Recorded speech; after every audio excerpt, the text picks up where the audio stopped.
Hello, I'm Chrissy Seaton. During this video, I want to share some very interesting information that I hope will enlighten Noahides and help them learn more about the 7 Noahide laws. So first, I have just recently received my new copy of the 3rd edition. It's still in fairly pristine condition at the moment, but it won't be long before I have pencils and colour marks all over it to help me go through it. And it's an upgraded version of my original limited edition one. So I've been spending some time going through this in the past few days. And during these past few days, I have also heard some rumblings throughout some Noahide groups that they are looking towards codifying the Noahide laws. So my question is, why would you, Noahides, want to re-codify the Noahide laws? It's already been done.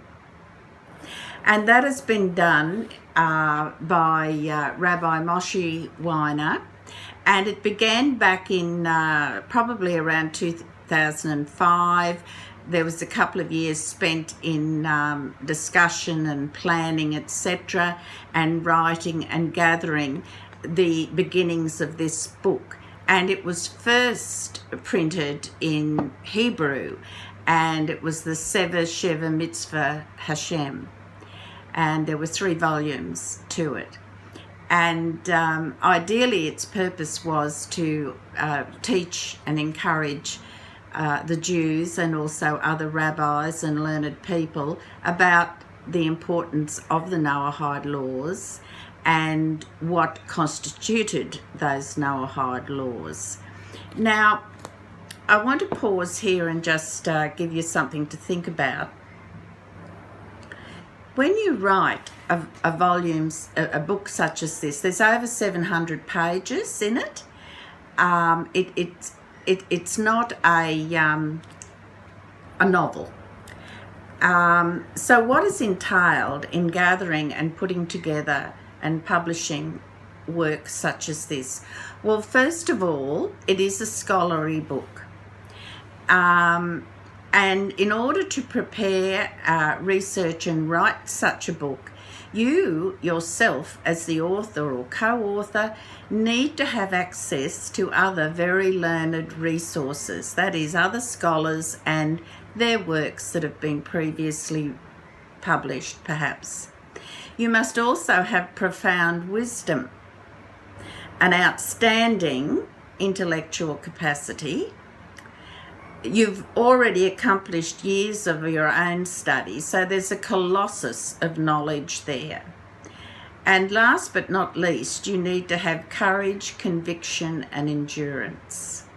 So there's a lot of things that go into creating works such as these. The person that comes to my mind immediately, of course, is Rabbi Moshe Weiner. I've met Rabbi Moshe Weiner more than once, and the depth and the breadth of his wisdom and knowledge is very profound.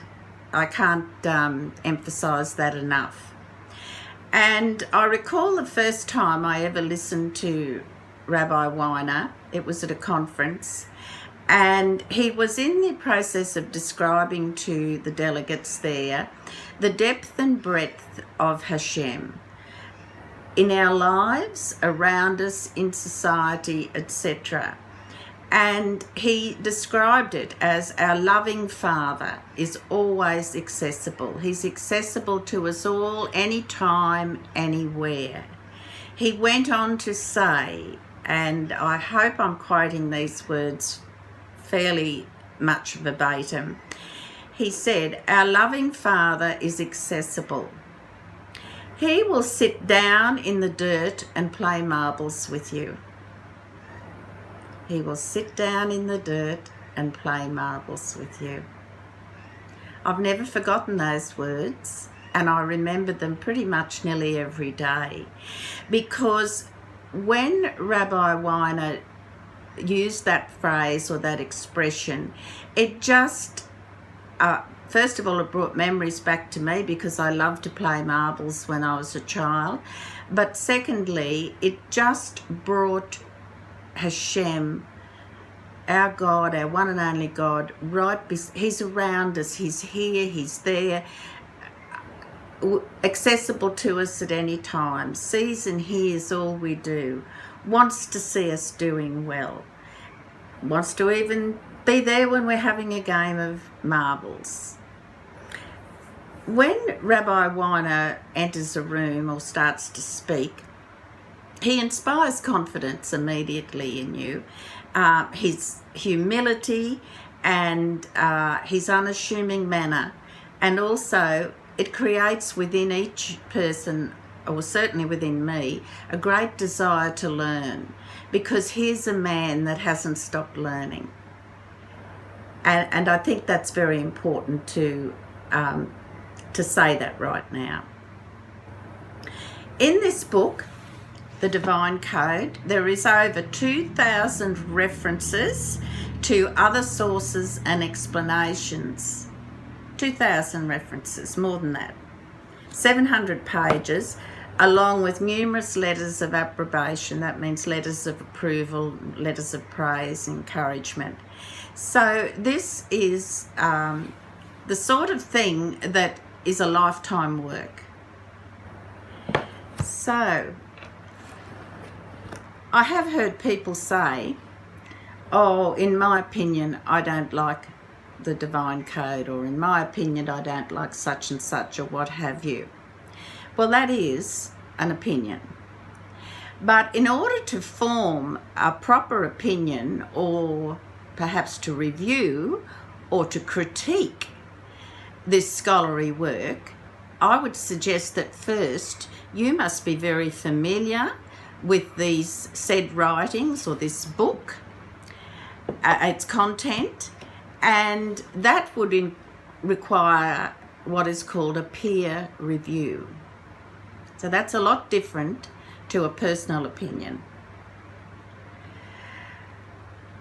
I encourage you all to get yourself a copy of this book, The Divine Code, and before you go to the first chapter, you need to read the introduction, the supporting letters, in order for you to really understand the immense work that this has been. This hasn't been something that Rabbi Weiner has sat down with a biro and a writing pad one day and decided that he'll just knock this out in a couple of days. This is a lifetime work.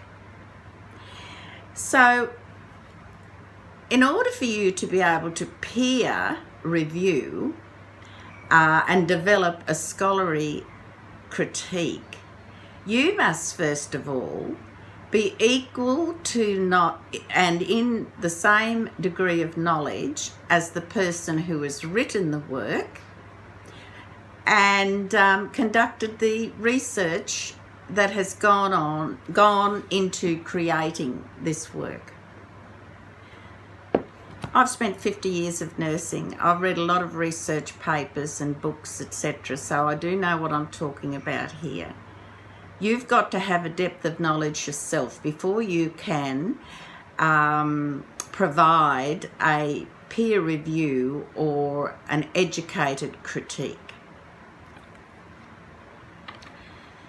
So my question is, why would you want to recodify the 7 Noahide laws? It's already been done. It would be a bit like reinventing the wheel, I think. Or is your motive coming from somewhere else? Think about that.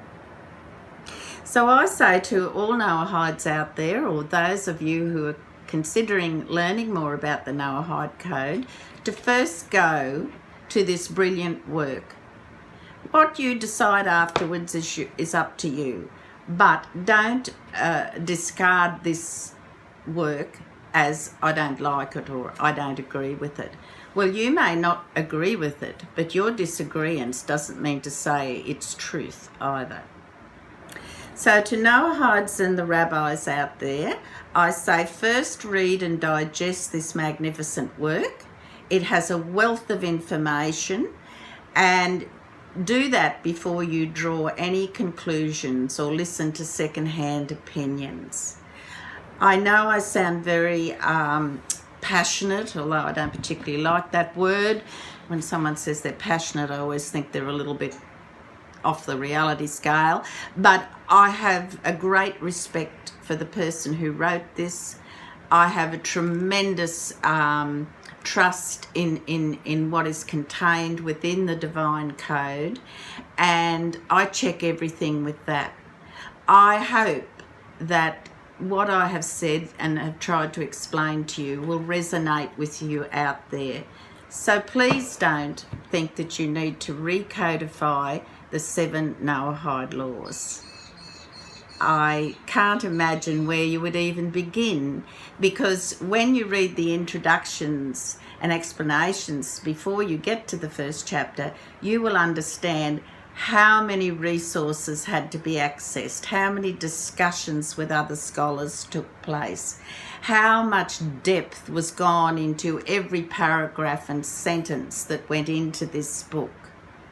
Have you got time to do that? Have you got the knowledge to do that? Is your scholarly ability equal to Rabbi Weiner's and those that he sought counsel from? Please take care. Remember to subscribe to my channel, make a comment, press the bell to be notified when there's a new video available, and above all, please be cautious. Please read the divine code, and God bless you all. Bye.